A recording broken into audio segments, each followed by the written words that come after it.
Hello everyone, my self doctor Yogesh Patel. I am from चराई medical college. मैंने एक series start करी थी अंतिम वॉर। तो अंतिम वॉर में की सीरीज़ में मैंने 2 दिन के लिए आपको बता दिया था कि क्या पढ़ना है, ठीक है। तो अब उसके आगे मैं बताने वाला हूँ कि अब 2 दिन का यदि आपने कंप्लीट कर लिया हो तो उसके आगे क्या करना है, ठीक है। तो सबसे पहले मैंने आपको बता दिया था डे 1 पे ये पढ़ना है, फिजिक्स और केमिस्ट्री बायो में ये सब पढ़ना है। और आपको चैलेंज दिया था 7 दिन का, ठीक है। 7 दिन का चैलेंज दिया था, तो वो कंप्लीट कर लो तो आपका नीट में हो सकता है कि अच्छे से हो जाए और एमबीबीएस में आपको एक सीट मिल जाए, ठीक है। तो अब उसके आगे बढ़ते हैं, आपको बताते हैं कि डे 2 में आपको क्या पढ़ना है, ठीक है। तो डे 2 में आपको फिजिक्स में क्या करना है, current electricity, unit and dimension और थर्मोडायनेमिक्स, ठीक है। और केमिस्ट्री में क्या करना है, जीओसी, हाइड्रोकार्बन सॉल्यूशन और एटॉमिक स्ट्रक्चर और थर्मोडायनेमिक्स, ठीक है। और बायो में क्या करना है, रिप्रोडक्शन और बायोटेक और एनिमल किंगडम। ये आपको डे 2 में करना है, ठीक है। डे डे 1 का आपको पहले वीडियो में बता दिया था, उसी के आगे आपको ये फॉलो करना है। यदि आपने पहले वीडियो का कर लिया था तो आप चैलेंज एक्सेप्टेड लिखा होगा। और यदि आपने कंप्लीट कर लिया, जितने परसेंट आपने कंप्लीट कर लिया वो बताओ हमको, और उसके आगे ये डे 2 में करो, ठीक है। ये चैलेंज एक्सेप्ट करो और इसके आगे बढ़ते जाओ। यदि आपका बैकलॉग हो रहा है अभी, ठीक है, तो एक एक घंटा रोज़ बचाया करो उसके लिए, ठीक है। बैकलॉग मत करो, जहाँ तक हो सके बैकलॉग अवॉइड ही करो, साथ साथ करते जाओ। और सोने से पहले आपको पूरे फार्मूला जितने पढ़े हैं पूरे रिवाइज करना है आपको, ठीक है। जितने भी फार्मूला आपने पढ़े हैं ना, रिवाइज करके सोना है, ठीक है। यदि आप ये स्ट्रेटजी फॉलो करते हैं तो आपके नेक्स्ट 7 डेज में बहुत अच्छे मार्क्स इंक्रीज हो सकते हैं, बहुत अच्छे, जिसमें आपका सिलेक्शन पक्का हो सकता है, ठीक है। और आपको इसके बाद डे 3 में क्या करना है, आपको पूरी 7 दिन की स्ट्रेटजी बता दूंगा सेकेंड वीडियो में, फिर आप उसके अकॉर्डिंग पढ़ते जाना, ठीक है।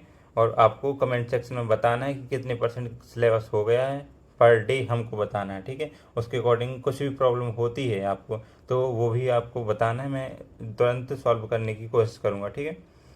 और आपको इसमें फिजिक्स में क्या करना है, थर्ड डे में एनएलएम, थर्मोडाइनमिक्स नहीं, thermal properties of matter, sorry, thermal properties of matter, kinematics. और केमिस्ट्री में क्या करना है, aldehyde, ketone, carbolic acid, surface chemistry और डी एंड ए ब्लॉक और अमाइंस, ठीक है। इतना केमिस्ट्री में करना है। और बायो में क्या करना है, इकोलॉजी, सेल और सेल साइकिल और माइक्रोब इन ह्यूमन वेलफेयर, ये सब आपको डे 3 में करना है, ठीक है। यदि डे 3 का कंप्लीट हो जाए तो डे 3 के दिन ही आप मुझे कमेंट करके बताएं कि भैया मैंने इतना सिलेबस कंप्लीट कर लिया है, और उसके आगे थम्स अप, ठीक है। अब आपको डे 4 का बताऊं तो डे 4 में electrostat, electric potential and capacitance, gravitation, ठीक है। और केमिस्ट्री में क्या करना है, एल्कोहल्स, फिनॉल, ईथर, बायोमोलिक्यूल, ये सब करना है, ठीक है। और बायोलॉजी में क्या करना है, जेनेटिक्स, इवोल्यूशन और एनिमल्स एंड प्लांट्स, ठीक है। ये सब आपको डे 3 में करना है, ठीक है, नहीं डे 4 में, सॉरी। और डे 5 में क्या करना है, फिजिक्स में magnetic effect of current, wave optics, दो यूनिट हो जाएंगी आपकी। फिर आपको केमिस्ट्री करना है, हेलो एल्केन्स, हेलो एरीन्स और केमिकल काइनेटिक्स, ठीक है। बायो में क्या करना है, प्लांट फिजियोलॉजी और strategies of for environmental food production, ठीक है। फूड प्रोडक्शन की स्ट्रेटजी करना है, वो आसान चैप्टर है, एनसीईआरटी से तुरंत 1 घंटे में हो जाता है, ठीक है। डे 6 में क्या करना है, EMI, electromagnetic induction oscillation, SHM काफ़ी आसान है, उसके क्वेश्चन 2-3 बनते हैं, ठीक है। रोटेशनल मोशन, ठीक है, बड़ा चैप्टर लेकिन करना तो पड़ेगा यार। और केमिस्ट्री में सॉलिड स्टेट, इलेक्ट्रोकेमिस्ट्री और बायो में क्या करना है, प्लांट डाइवर्सिटी और बायोमोलिक्यूल। ठीक है, प्लांट डाइवर्सिटी कर लेना और बायोमोलिक्यूल कर लेना। ठीक है, इसके बाद डे 7 जो आपका आखिरी दिन होगा, उसमें फिजिक्स में KTG करना है, मैग्नेटिज्म, EM वेव्स और WPE। ठीक है, और केमिस्ट्री में प्रैक्टिकल, रेडॉक्स और मोल कॉन्सेप्ट, ये आपको करना है। ठीक है,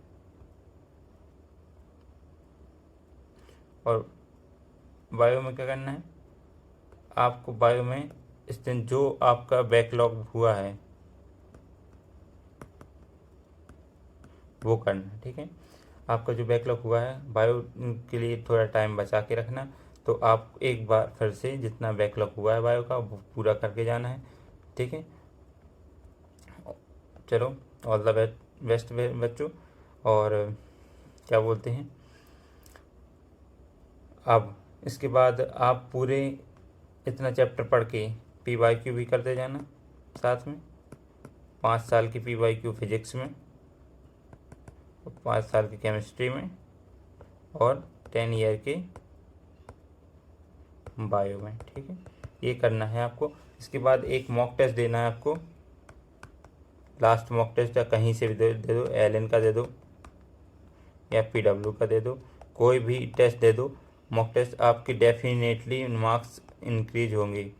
ठीक है, आपके डेफिनेटली मार्क्स इंक्रीज हो जाएंगे और आपका सिलेक्शन हो जाएगा। ठीक है, ये सीरीज़ आप फॉलो करते जाओ और रोज़ के रोज़ मुझे अपडेट देते जाओ कि भैया मैंने इतना कर लिया है। ठीक है, तो रोज़ कमेंट करना और बताते जाना कि मैंने इतना कर लिया, इतने % हो गया, और कुछ भी प्रॉब्लम होती है तुरंत कमेंट सेक्शन में बताओ, मैं सॉल्व करने की पूरी कोशिश करूँगा। ठीक है, ऑल द वेरी बेस्ट बच्चों।